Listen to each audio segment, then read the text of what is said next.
샬롬, 이동춘 목사입니다.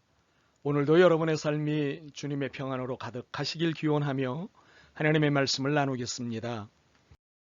오늘 말씀은 요한복음 13장 34절과 35절 말씀입니다. 새 계명을 너희에게 주노니 서로 사랑하라. 내가 너희를 사랑한 것 같이 너희도 서로 사랑하라. 너희가 서로 사랑하면 이로써 모든 사람이 너희가 내 제자인 줄 알리라. 아멘. 요한복음 13장 34절과 35절을 본문으로 서로 사랑해야 하는 이유들이라는 제목의 말씀을 나누겠습니다. 우리가 주변에서 자주 접할 수 있는 노래나 영화, 드라마에서 가장 흔한 주제가 무엇인지 아시죠? 사랑입니다. 대중문화라는 것은 세태를 반영하는 것이지 않습니까? 그런데 사랑이라는 주제는 세상이 바뀌고 세월이 달라도 변함없이 대중문화의 중심을 이루고 있습니다. 이것은 우리가 살아가는 데 있어서 사랑이라는 것은 빠질 수 없는 생활의 한 부분이며 더욱이 인간의 기본 욕구 중에 가장 큰 것임을 보여주는 것입니다. 물론 저마다 사랑을 이해하는 방식이 있습니다. 그럼에도 과연 사랑은 무엇일까요? 사전적 정의에 따르면 인간의 근원적인 감정으로 인류에게 보편적이며 인격적인 교제 또는 인격 이외의 가치와의 교제를 가능하게 하는 힘이라고 명시되어 있습니다. 인간에겐 주어진 고유한 본능이 사랑이라는 것입니다. 인간은 본능적으로 사랑이 무엇인지 압니다. 굳이 사랑에 대해 배우지 않아도 사랑을 압니다. 어린아이가 사랑이 무엇인지 배워서 미움과 사랑에 대해 반응하는 것이 아닙니다. 본능적으로 알기 때문에 자신을 좋아하는 사람에겐 웃고 미워하는 사람에겐 우는 것입니다. 그래서 성경은 사랑에 대해 정의하지 않습니다. 단지 사랑하라고 명령하시고 이것이 사랑이라고 보여주실 뿐입니다. 오늘도 우리는 사랑하라는 명령을 받습니다. 그런데 오늘의 명령에는 첨부된 내용이 있습니다. 서로입니다. 혼자 사랑하는 것이 아니라 쌍방간에 사랑하라는 것입니다. 이것은 나의 사랑이 아니라 우리의 사랑을 지시하신 것입니다. 공동의 사랑을 말씀하신 것입니다. 그렇다면 이처럼 서로 사랑을 명령하신 이유가 무엇일까요? 서로 사랑하면 힘이 나기 때문입니다. 해보신 분은 알겠지만 짝사랑은 힘이 듭니다. 상대방이 알아주지 않으니 얼마나 힘듭니까? 그러나 서로 사랑하면 얼마나 좋은지 모릅니다. 힘이 납니다. 살맛이 납니다. 세상이 다 내 것 같습니다. 너무 좋아서 관대해지고 웃음이 끊이지 않습니다. 그래서 주님은 힘이 나는 서로 사랑을 하라고 하시는 것입니다. 그러면 우리가 서로 사랑할 때 어떤 힘이 생길까요? 첫째, 더 멀리 걸을 수 있는 힘이 생깁니다. 제가 마라톤을 배울 때 권병승 집사님이 늘 힘이 되셨습니다. 전문가인 권 집사님이 함께 해주면 더 멀리, 더 빨리 달릴 수 있었습니다. 이렇듯 혼자라면 외로운 길이라 힘이 듭니다만 함께하면 외롭지 않아 잘 살 수 있습니다. 지칠 때마다 서로를 후원해 줄 수 있기 때문입니다. 베드로전서 3장 8절 말씀을 보면 마지막으로 말하노니 너희가 다 마음을 같이 하여 동정하며 형제 사랑하며 불쌍히 여기며 겸손하며. 우리가 상대방의 모든 문제를 해결해 줄 수는 없습니다. 그러나 기도해 주고 돌보아 주고 격려해 줄 수 있지는 않겠습니까? 문제는 하나님이 해결하시는 것입니다. 우리는 서로의 위로자가 되는 것입니다. 그러므로 서로 사랑은 고독에 대한 하나님의 해답입니다. 둘째로 더 많은 일을 할 수가 있습니다. 전도서 4장 9절 말씀을 보면 두 사람이 한 사람보다 나음은 그들이 수고함으로 좋은 상을 얻을 것임이라. 한 사람이 일하면 좋은 상을 못 얻을까요? 그렇지는 않습니다.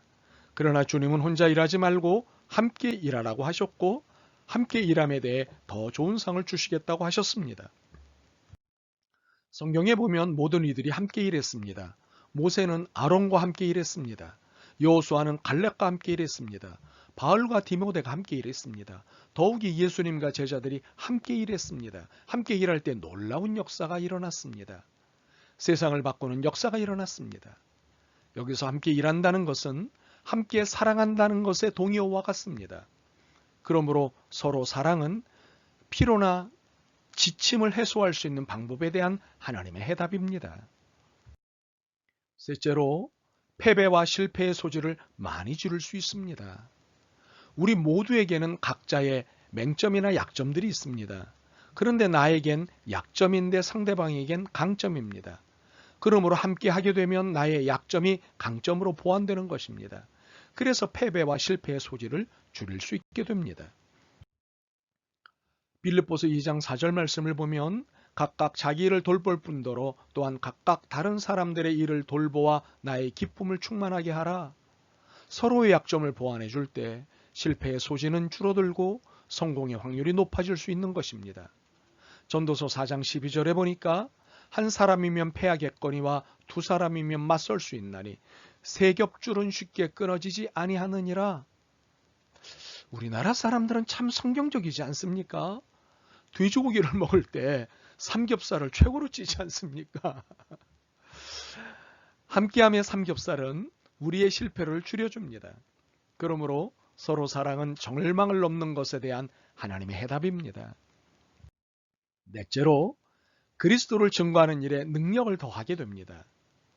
요한복음 13장 35절 말씀, 너희가 서로 사랑하면 이로써 모든 사람이 너희가 내 제자인 줄 알리라.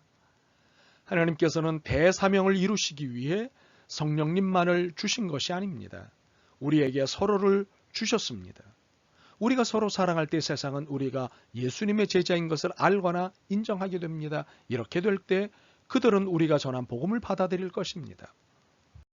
믿지 않는 사람들이 미워하고 싸워도 손가락질 받는 세상인데 믿는 사람들이 서로 사랑하지 않는다면 어찌 더욱 비웃지 않겠습니까?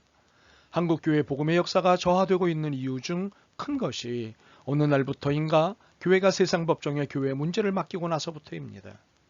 교회는 더 이상 교회 조직의 최고법인 교회법을 존중하지 않습니다. 일이 터졌다 하면 세상의 법정으로 달려갑니다. 그리고 하나님의 교회의 문제를 하나님도 모르는 법관에게서 판결을 받습니다. 오, 이런 아이러니라니. 제발 더 이상 이러지 않기를. 이제 우리는 서로 사랑해야 합니다. 그래야 힘이 생깁니다. 그래야 외롭지 않고 지치지 않고 실패하지 않고 더욱이 복음의 역사를 다시 볼 수 있습니다. 하나님은 한국교회를 사랑하십니다. 그래서 다시 일어나는 것을 보고 싶어 하십니다. 방법은 하나밖에 없습니다. 서로 사랑하는 것입니다. 이것만이 답입니다. 아멘. 주님, 사랑받는 일은 익숙하면서 사랑하는 일은 인색했습니다. 사랑을 받을 때는 좋아하면서 사랑을 해야 할 때는 귀찮았습니다. 참으로 이중적 신앙을 가지고 있었습니다. 용서하시고 긍휼히 여겨 주옵소서. 서로 사랑하라고 하신 말씀의 의미와 내용을 마음에 가득 담았습니다. 이렇게 살 수 있도록 도와주옵소서. 예수 그리스도의 이름으로 기도드립니다. 아멘. 오늘도 여러분의 믿음과 삶을 응원합니다. 사랑합니다.